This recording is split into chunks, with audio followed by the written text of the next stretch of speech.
A lição de número 11, nós vamos falar de um tema muito importante. Nós vamos falar sobre a realidade do inferno, tá? E eu quero tratar com você 4 princípios que vão nortear a nossa aula. Primeiro, eu quero trazer 5 visões das seitas a respeito do inferno.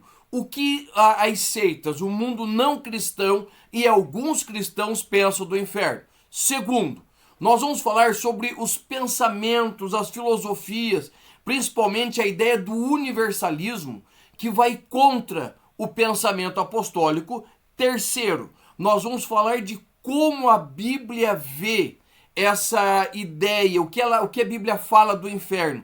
E eu tenho aqui no meu PDF, eu tenho um material muito bom sobre a visão bíblica do Novo Testamento do inferno.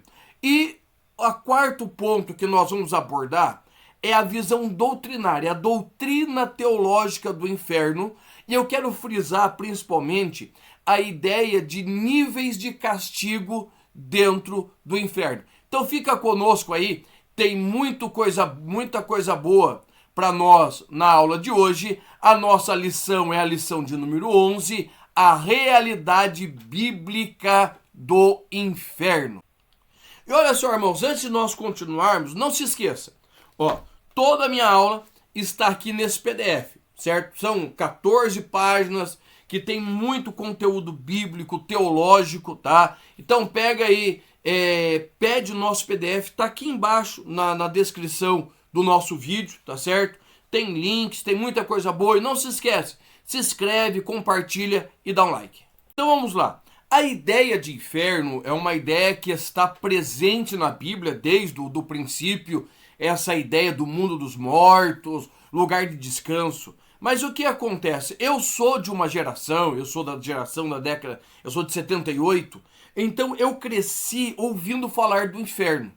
E nós tínhamos muito medo do inferno. Hoje o inferno está romantizado, o pessoal faz piadinha, de que pro inferno é melhor ter mais festa, no céu é muito calmo. Então hoje o inferno está romantizado. Mas eu sou de uma geração que nós tínhamos muito medo, nós tínhamos pavor do inferno. Os pregadores subiam nos púlpitos e traziam mensagens sobre o inferno que nos arrepiavam. Então nós tínhamos pavor de estar lá, medo de ir para lá, tá? E hoje não, hoje o pessoal, até alguns estão preferindo ir para o inferno do que para o céu, ok? E eu quero começar a nossa aula hoje falando de 5 visões sobre o pós-vida que as seitas estão trazendo, certo? A primeira visão, e eu creio que a mais comum de todas elas, é a ideia da reencarnação. O que é a ideia da reencarnação? Isso daí começa com o espiritismo, né? Tem muito a ver com essas doutrinas espiritistas, que ela vai falar que após a morte você não vai para o limbo, não vai para o purgatório, você vai voltar, você vai nascer de novo. Ou seja, nascer, morrer, renascer, progredir sempre até chegar ao ponto perfeito, ok? Então esse daí é a ideia da reencarnação. A Bíblia vai dizer diferente. Hebreus 9, 27 diz assim: ao homem está, olha só, está ordenado morrer uma vez, vindo depois o juízo. Então toda a ideia de reencarnação, de evolução, está fora do princípio bíblico. Segunda doutrina, segunda ideia de pós-vida, o naturalismo ou materialismo, tá? Esse grupo ele é bem menor. E ele vai dizer assim, que nós não temos alma, que não existe nada depois. Ou seja, morreu, acabou. Por quê? Porque nós somos apenas matéria, certo? Nós somos apenas esse invólucro, essa casca aqui. Morreu, acabou, não tem mais nada para frente. O que a Bíblia diz? Mateus capítulo 10, versículo de número 28. E não temais os que matam o corpo, e não podem matar a alma, mas temei antes aquele que pode fazer perecer no inferno a alma e o corpo. Ou seja, nós temos, na nossa visão, nós cremos em alma, corpo e espírito. E todas elas têm um destino logo após a morte. O terceiro ponto, e até vai ser abordado melhor aqui na nossa lição, nós chamamos de universalismo. Universalismo, tá? E o que o universalismo ele vai pregar? Ele vai dizer o seguinte, que todos morrem, certo? Bons e maus morrem. Os maus até passam pelo inferno, mas no final todos serão salvos, certo? Por quê? Porque Deus é amor. Deus não quer que ninguém se perca. Deus não quer que ninguém venha a se perder. Então Deus vai salvar todo mundo, porque o nosso Deus é um Deus muito bonzinho, é um Deus amoroso, certo? Tem até um filme muito conhecido que é A Cabana, um filme até que bom, legal o filme. Mas a ideia do filme A Cabana, a ideia do universalismo, é que esse Deus amoroso vai se manifestar e vai salvar todo mundo, tá? Mas, veja bem, a Bíblia vai dizer diferente. Olha o que Paulo vai dizer em Romanos capítulo 9, versículo 27.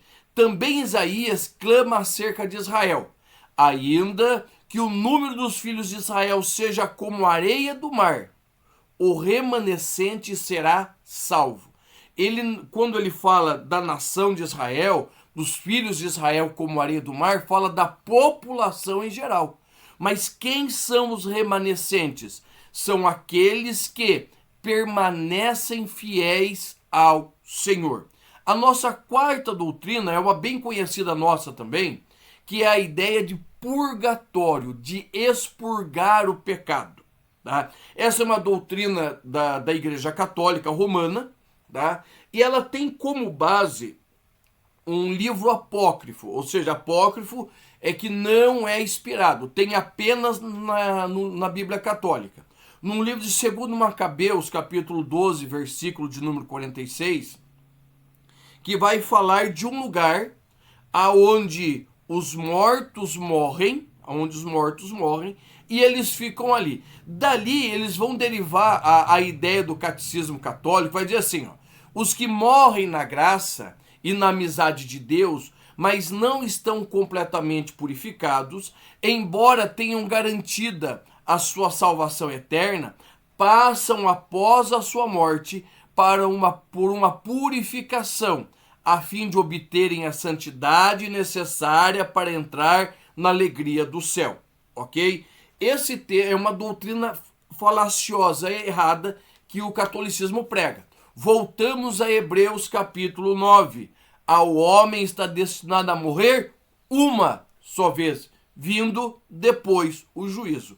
E a última doutrina que eu quero mostrar para vocês aqui, que também é um equívoco teológico, é a doutrina do aniquilacionismo. Olha que nome comprido. Mas ele vai dizer o seguinte, que todos vão morrer, ímpios e salvos, ou vão se encontrar no juízo final, certo? No dia no trono branco. Os salvos irão para o céu, mas os ímpios serão aniquilados. Ou seja, não vai haver inferno, por quê? Porque o Senhor destruirá todos os ímpios. E isto são doutrinas que, por exemplo, a igreja adventista, ela pensa exatamente desta forma. Os testemunhos de Jeová também pensam desta forma, tá? Então são doutrinas que está em contraposição à visão bíblica. E infelizmente, por exemplo, nós temos um grande escritor bíblico, certo? Teólogo, tem muita coisa boa dele, chamado John Stott. Esse John Stott, na sua confissão, ele vai deixar bem claro, certo? Que os ímpios não irão para o inferno, por quê?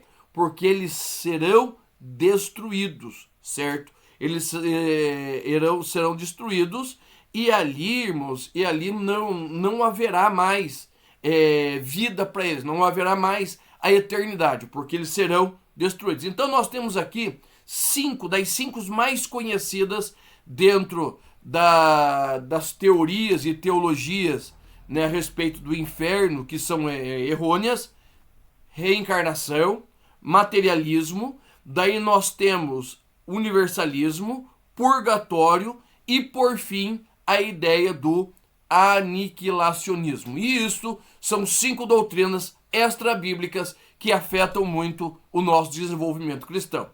Mas vamos lá para o que a nossa lição vai dizer. O nosso textual diz assim: então dirá também aos que estiverem à sua direita, apartai-vos de mim,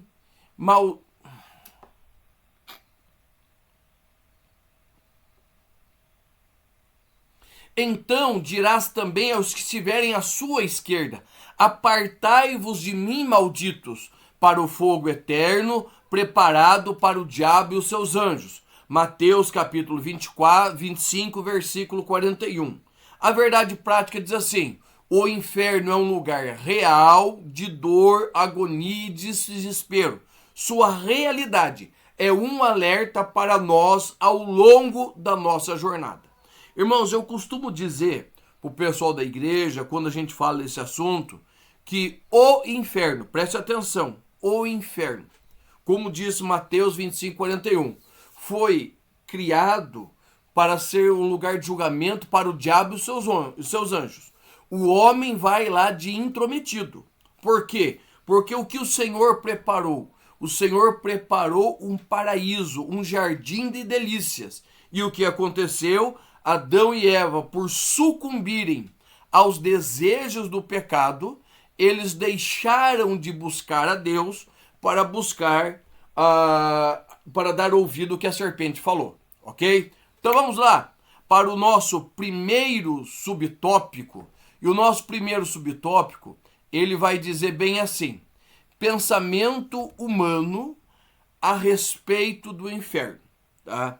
Então o primeiro subtópico nos ensina, vai falar assim, ó: filósofos e teólogos de mente cauterizada. Ó, e principalmente nesses últimos 2, 3, pós-pandemia aí, nós temos visto um grande número de teólogos se levantando contra a palavra, certo? A maior batalha do diabo não é para tragar a sua alma, tá? Porque o mundo jaz no maligno. O que o diabo está buscando hoje? Ele está buscando deturpar a palavra, certo? Ele fez isso com Jesus. Ele pegou e tentou dobrar a palavra para que o Senhor Jesus pudesse cair na sua cilada, na sua tentação em Mateus capítulo 4, Lucas capítulo 4. Tá? E hoje o que ele está fazendo? Está fazendo a mesma coisa, torcendo a palavra. E nós temos aí muitos pastores, pregadores que estão sucumbindo a esse desejo. Tá? Para quê? Para poder organizar essas ideias de gêneros, de pensamentos. Nós estamos aí no multiculturalismo, a Bíblia precisa ser reinterpretada, a igreja precisa ser reestruturada, Deus é amor, Deus abraça todos, Deus quer todos, né? Então existe esse pensamento. E esse pensamento, principalmente moderno, vai levar ao que nós chamamos de universalismo, certo? Que é o nosso segundo tópico, o ensino universalista. O que essa crença vai dizer? De forma bem simples e direta. É a crença de que todos serão salvos, independente do que eles fizeram. Se eles viveram uma vida santa ou se eles viveram uma vida de afastamento de Deus. E isso daí está muito focado nessa ideia, né, pós-moderna de que Deus é amor.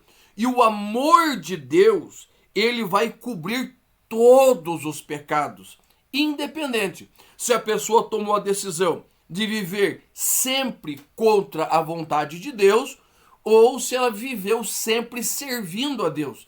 Então o universalismo, ele quer como agradar a todos. Ele quer como que trazer todos para a sua presença. E Mateus capítulo 25, versículo 46 vai dizer assim: e irão estes para o tormento eterno, mas os justos para a vida eterna. O que Jesus está dizendo? É Jesus que está dizendo, olha, vai haver separação. Aqueles que servem a Deus com fidelidade nesse tempo, eles irão para onde? Para a vida eterna, que é num local. E aqueles que vivem em afastamento de Deus, eles irão para o tormento eterno, que é outro local, certo? Tanto a vida eterna, quanto o tormento eterno, quanto o inferno, são locais reais. Hoje nós chamamos de paraíso, o seio de Abraão, e o inferno, tá? Mas continuará sendo um abismo, haverá separação, e lá na frente nós teremos o Guianá, que é o lago de fogo, e teremos a Nova Jerusalém, a habitação dos santos, ok? E é importante nós notarmos, no nosso tópico 3, o alerta apostólico. Veja bem, é por isso que você precisa guardar e revisitar suas lições da escola bíblica. No terceiro trimestre de 2023, nós falamos sobre o espírito da Babilônia, certo? E esse espírito da Babilônia é exatamente isso que nós estamos vendo hoje, certo? Nós estamos ouvindo e aprendendo que o maligno não é tão terrível. Hoje nós temos séries, nós temos uma série chamada Lúcifer, e as pessoas gostam e assistem. Nós estamos vendo cada vez mais bruxaria, manifestações dentro dos filmes. Nós tivemos um show aqui no Brasil, que nós tivemos praticamente um show pornô, com atividades sexuais e também rituais acontecendo ali, tá? Então, essa ideia vai dizer o quê? Não, lá no final todo mundo vai ser salvo. E esta influência está entrando na igreja. A igreja está se dobrando sobre isso. Mas qual a igreja? Lembra que nós estudamos que existem duas igrejas? Existe a igreja local, certo? E a igreja universal. A igreja local é a igreja onde você congrega, a denominação. A igreja universal é a verdadeira igreja de Cristo, aonde estão todos, não estou falando universal denominação, estou falando universal como aquela que está em todos os lugares. No Brasil, na Coreia do Norte, em Cuba, nos Estados Unidos, na Rússia, ok? Então, a igreja local, ela é infectada pelo maligno. Mas a igreja universal, aqueles que se mantêm firmes, eles permanecem. Porque Jesus disse, porque as portas do inferno não prevalecerão contra ela. E Paulo vai deixar muito claro que no decorrer da história, e Paulo estava escrevendo isso porque ele já estava vendo acontecer, que virá tempo em que não sofrerão a sã doutrina. Tendo comichão nos ouvidos, amontoarão para si doutores, conforme a própria concupiscência, e se desviarão os ouvidos da verdade, voltando à fábula. 2 Timóteo 3, capítulo 4, versículos 3 e 4. Tá? Esses doutores não são doutores do espiritismo, do catolicismo, não. Esses doutores são pessoas do nosso meio, que estão no nosso convívio, certo? Que eles vão se desviar da fé, certo? Ao exemplo do que diz o Salmo de número 101, verso 7. Este é o final deles. O que usa de engano não ficará dentro da minha casa. O que profere mentiras não estará firme perante os meus olhos. Mesmo nesses dias de dificuldades, de lutas, nós precisamos compreender que o pensamento humano a respeito do inferno é falacioso. Nós ficamos com o que a Bíblia nos ensina. E aí nós vamos para o segundo tópico. No segundo tópico nós vamos ter o tema como a palavra inferno aparece na Bíblia. Daí nós vamos ter no Antigo Testamento e no Novo Testamento, tá? No Antigo Testamento, segundo a lição aqui, nós vamos ter algumas palavras que são recorrentes, tá? E nós vamos ter, por exemplo, a ideia de Seol, que vai ser a mesma de Hades, ou inferno, que é o mundo inferior, o lugar da sepultura, aonde aqueles que morreram em Cristo, veja bem, aqueles que morreram em Cristo, morreram sem Cristo, o seu corpo está depositado lá. Mas, ó, preste atenção no que eu vou te dizer. Não caia no engano das seitas. O engano das seitas prega o sono da alma. Ah, o que morreu em Cristo dorme em Cristo. O que morreu sem Cristo dorme no inferno. Não. A Bíblia vai dizer, o nome já diz, que tanto Hades quanto Seol é lugar de tormento, inferno, certo? Lugar onde as pessoas sem Cristo estão atormentadas. Vá para Lucas 16 e você vai ver bem certinho. Ali não é uma parábola. A gente se usava o termo parábola, mas é errado. Porque lá tem nome próprio. Onde tem nome próprio não é parábola. Lá vai contar o destino do rico, que não tem o nome dele, mas vai contar o destino do Lázaro, certo? Então, veja bem, existe um lugar, existe uma separação. No Antigo Testamento, o ensino sobre o destino da pessoa se concentra mais para o lugar do corpo, tá? Do que exatamente para onde a alma vai. E por que isso? Porque o conhecimento deles era limitado, tá? Era limitado. Mas vindo o Novo Testamento, o Senhor Jesus ele vai abrir-nos a palavra, de tal maneira que vai ficar muito claro na carta de Pedro, que o Senhor Jesus desceu ao Seol, desceu ao Hades, certo? Para proclamar a sua palavra àqueles que não creram. Então, o Seol é um lugar que existe, ativo. Tá? No Novo Testamento, que é o nosso segundo subtópico, nós vamos falar sobre a visão do inferno no Novo Testamento. E eu tomei a liberdade de pegar o material da editora Fiel, e o tema é a evidência bíblica do inferno. Ó, eu vou deixar aqui, tá aqui no meu PDF, certo? E no PDF tem o link, né, para se você quiser ler, e eu tenho a matéria aqui. Então nós vamos ter a visão segundo Mateus, segundo Marcos, segundo Lucas, o inferno, né, segundo o apóstolo Paulo, tá? O que o escritor aos Hebreus fala do inferno, a carta de Tiago, as epístolas de Pedro, as epístolas de Judas, o que vai falar, o que o livro de Apocalipse fala sobre o inferno. Então tá tudo registrado aqui no nosso PDF. Agora deixa eu falar para você. Eu quero só para título de nós não nos estendermos muito, porque tá muito bem colocado tudo aqui no PDF, eu quero deixar para você 3 retratos do inferno. Primeiro retrato, a ideia de castigo. Tá? O retrato principal do inferno é de um lugar de sofrimento pelo pecado. O inferno, no Novo Testamento, é registrado como um lugar de castigo merecido pelos que se afastaram de Cristo. Tá? Segundo, um lugar de destruição. Essa ideia de destruição seria mais a ideia de destroçar, certo? De perda, de ruína, de fracasso. O terceiro ponto é a ideia do ostracismo.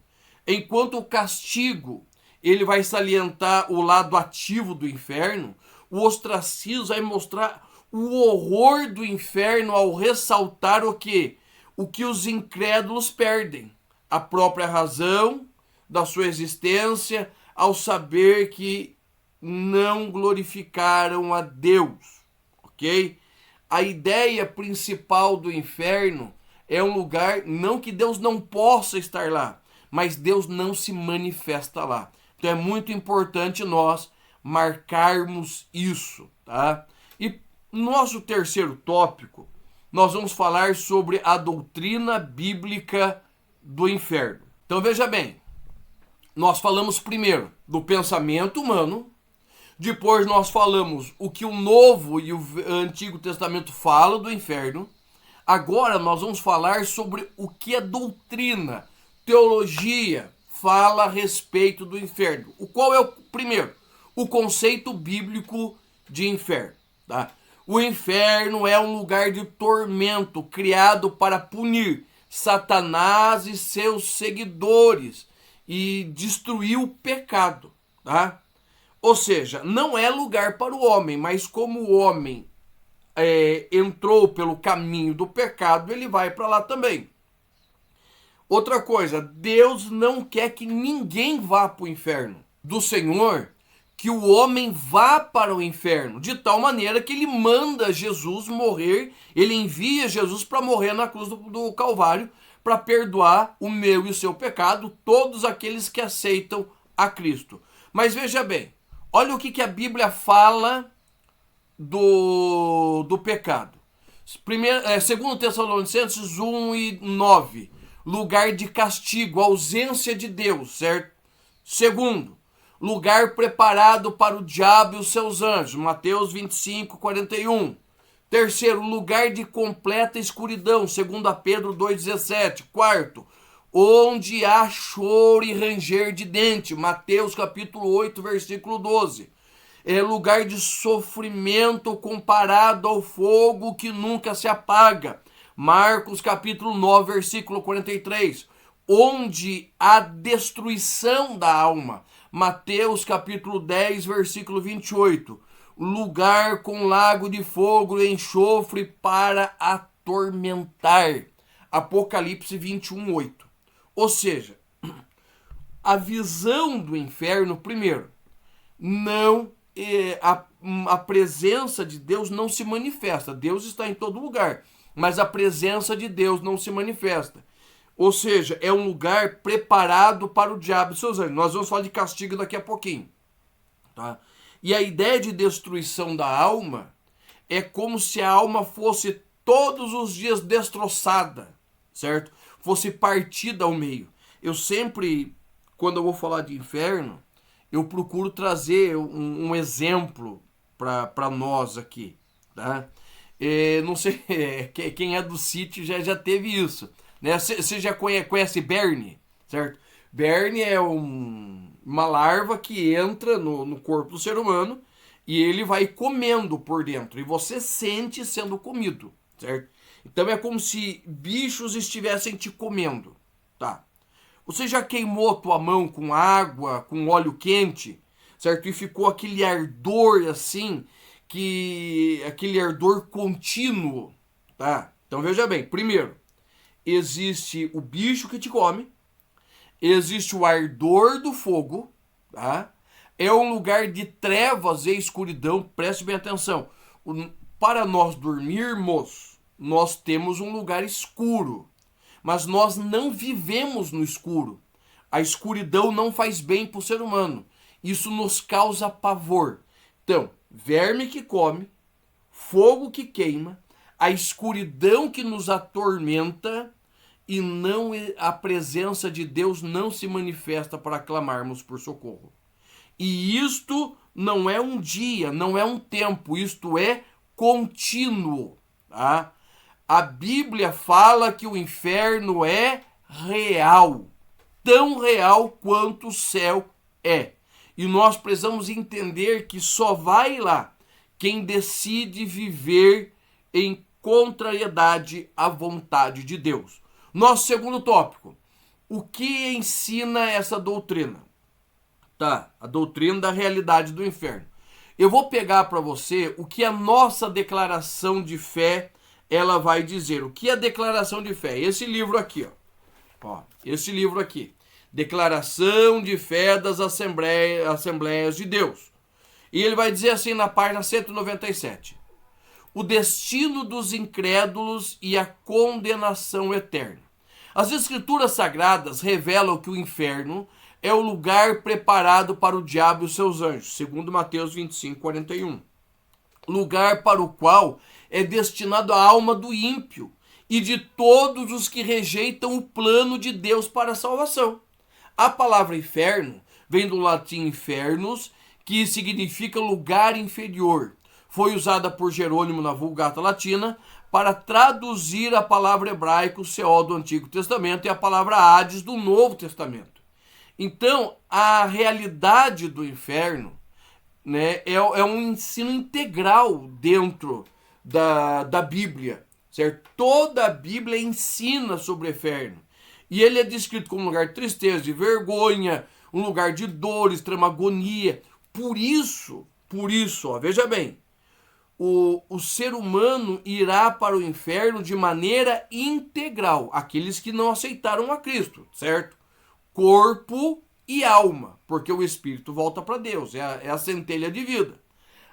Assim, de acordo com o ensino do Novo Testamento, do Antigo Testamento, todas as pessoas que desprezam Jesus como Senhor e Salvador, eles vão passar a eternidade separadas de Deus. Você consegue compreender isso? Mas lá com eles estará quem? O diabo e os seus anjos. Irmãos, uma forma bem simples de explicar para você.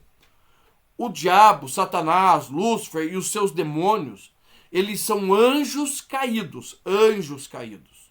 Veja bem, eles têm um determinado grau de poder e o inferno foi feito para eles. O homem vai lá de enxerido, de intrometido. E o sofrimento será tal que será impossível de você conseguir mensurar em palavras, tá? Só que o que acontece? O homem que morrer sem Cristo vai para o inferno. Ponto. Tá? Aí nós vamos entrar no subtópico 3. O castigo será eterno. Ó, diante de tudo isso que nós já estudamos, que a gente já falou, nós precisamos afirmar que o tempo aceitável é agora. Jesus deixa isso muito claro. Quando você pega a passagem do rico e o Lázaro, né, Lucas capítulo 16, você vai encontrar o quê? Você vai encontrar um homem que no tempo aceitável, né, que seria o rico, não tomou o seu desejo por Cristo, e outro que mesmo vivendo em miséria, servir a Cristo, não fala de riqueza, mas fala de eternidade, né? Outro vivendo em miséria, quando os dois morrem, os seus destinos são: Lázaro, o mendigo, vai ao céu, vai ao paraíso, ao seio de Abraão, e o rico vai ao inferno. Agora veja bem, lá no inferno ele quer se refrescar, lá no inferno ele quer evangelizar, tá? Mas não é possível, porque foi para lá, não tem mais volta, tá? E aqueles que morrem em Cristo, eles vão para onde? Eles vão para o paraíso, certo? O seio de Abraão, aguardando o retorno de Cristo. E aqueles que morreram sem Cristo vão para o inferno, eles já são atormentados lá, já estão sendo atormentados no inferno, mas, porém, todavia, entretanto, haverá um julgamento no último dia, que é o trono branco, tá? Apocalipse 21, é o trono branco. Lá o que nós vamos ter? Nós vamos ter exatamente a distribuição dos castigos, tá? E como eu já disse, nós precisamos entender que pelo menos, veja bem, pelo menos 2 tipos de castigo nós vamos encontrar lá, tá? Eu quero entender que existe uma diferenciação de castigo dependendo o tamanho do pecado que o fulano ele cometeu, tá? Então, todos esses versículos deixam que existem 2 elementos de punição para os incrédulos. Primeiro, nós podemos entender que é uma punição sem fim, certo? É inextinguível e eterna. Também é um castigo severo, mas mais frequentemente comparado ao fogo. Isso significa que, veja bem, que literalmente essas pessoas vão passar por tormento de fogo constantemente. E, em outras palavras, também é usada a ideia de vergonha, de desprezo, destruição, tá? Falando deste afastamento. Veja bem, nós temos uma série de versículos, vai deixar bem claro que existe 2 elementos de punição dos incrédulos. Uma é uma punição sem fim, que pode ser vista nas palavras sem fim, extinguível e eterna, certo? Que também é um castigo severo, mais frequentemente comparado ao fogo. Isso significa literalmente que, em outras palavras, também são usadas é vergonha e desprezo, destruição. Ou seja, juntos esses dois elementos apontam para uma terrível realidade. Ó, preste bem. Agora, no entanto, ali no inferno, eles não serão os mesmos. A Bíblia ensina claramente que alguns serão punidos com mais severidade. E isso fica claro em alguns versículos que eu separei para você. Veja bem, Mateus 11, 24. Porém eu vos digo que haverá menos rigor para Sodoma e Gomorra no dia do juízo. Mateus 11, 24. Lucas 12, 47, 48. E o servo que souber a vontade do seu senhor e não se preparou, nem fez conforme a sua vontade, será castigado com muitos mais açoites. Mas o que não soube e fez dignas de açoite, com poucos açoites será castigado. E a qualquer que muito for dado, muito lhe pedirá. E ao que muito se confiou, muito mais se lhe pedirá em conta. Ou seja, existe uma série de versículos aí que vai deixar bem claro que a severidade do castigo eterno dependerá do que os incrédulos fizeram na vida, das oportunidades que tiveram de ouvir e responder ao evangelho. O julgamento de Deus preste bem atenção, o julgamento de Deus é sempre justo. No entanto, nós que acreditamos em Jesus, nós não precisamos temer o inferno. Nós precisamos servir ao Senhor e olhar para os textos que falam do inferno para fortalecer a nossa fé, para que nós não vamos para esse lugar de tormento e castigo. Tá bom? E só para nós concluirmos assim, à luz da Bíblia, a possibilidade de passar a eternidade num contexto de dor e sofrimento é real. Por isso, eu preciso valorizar a obra de Cristo no Calvário. Eu preciso santificar a minha vida, esquivar-se, desviar-me do pecado. Por quê? Porque o pecado jaz às portas e basta a mim dominar o meu mal. A palavra que o Senhor disse a Caim. Tá bom?